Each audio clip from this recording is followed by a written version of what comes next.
জনাব তারেক রহমান তাদেরকে আপনি সুস্পষ্ট নির্দেশনা দেন, এই সন্ত্রাসবাদী রাজনীতি বাংলাদেশে চলবে না, এই হুমকি দেওয়ার রাজনীতি বাংলাদেশে চলবে না।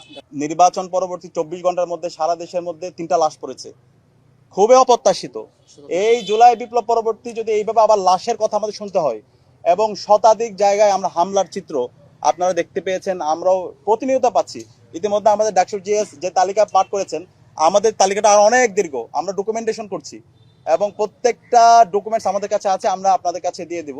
তো এটা আমরা অবাক হয়েছি, যেখানে এই জুলাই বিপ্লব হয়েছে এই ফেসিবাদী কাঠামো ভেঙে দেওয়ার জন্য, হাসিনাবাদী যে রাজনীতি, সেই রাজনীতিকে ভেঙে নতুন রাজনীতি বিনির্মাণ করার জন্য। কিন্তু আমরা দেখতে পাচ্ছি সেই হাসিনার রাজনীতি, যে ফেসিবাদী আমলে যেমন দেখতে পেয়েছি নির্বাচন পরবর্তী সহিংসতা, মারামারি, হুমকি, দেখে নেওয়ার হুমকি, সেই রাজনীতি আমরা আবার দেখতে পাচ্ছি।